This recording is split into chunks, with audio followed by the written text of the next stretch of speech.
Hello learners and welcome to week 9, U.S. History Foundations to Reconstruction. Okay, so this week we are moving on to units 2.1 and 2.2. So we wrapped up our first unit and now we're moving on to the development of the constitutional government. And this week we're going to do relations with England and talk about the French and Indian War.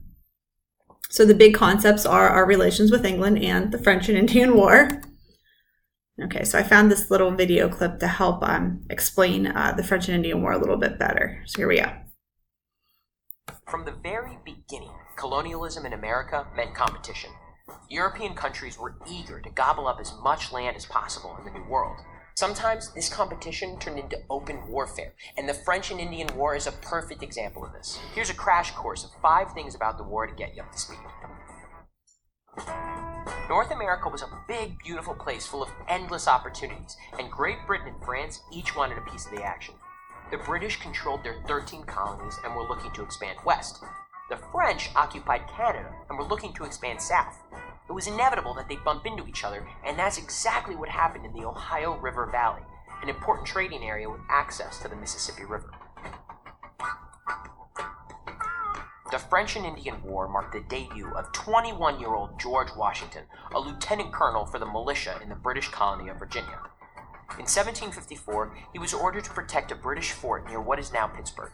On the way, Washington encountered a French military unit, and the two sides fought in the first battle of the French and Indian War, the Battle of Jumonville Glen.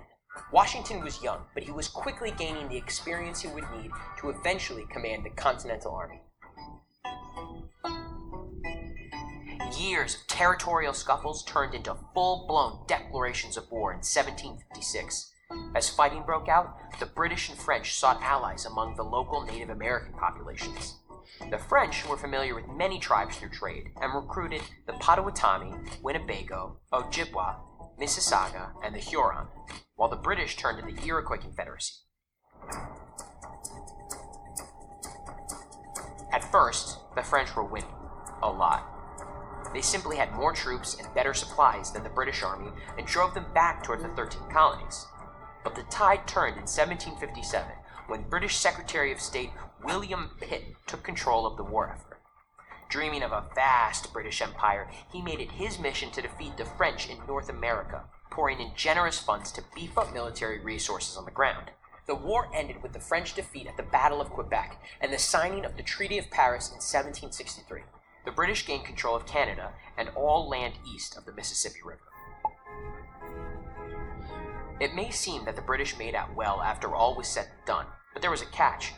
You see, William Pitt borrowed heavily to finance the French and Indian War, which left his nation in tons of debt.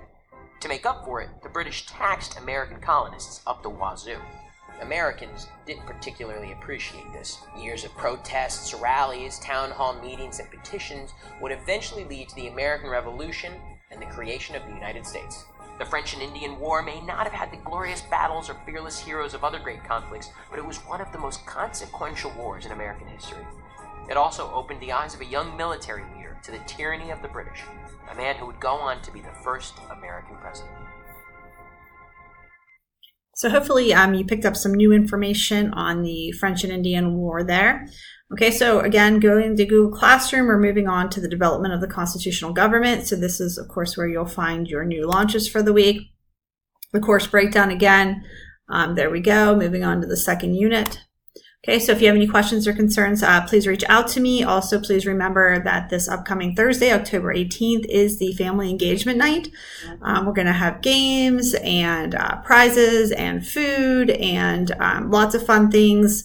I think we're doing CPDLF Family Feud, and we would love for as many learners to come out as possible and their families. We'd love to meet you, discuss things, have a lot of fun. Okay, so hope to see you there, and have a great week. Bye.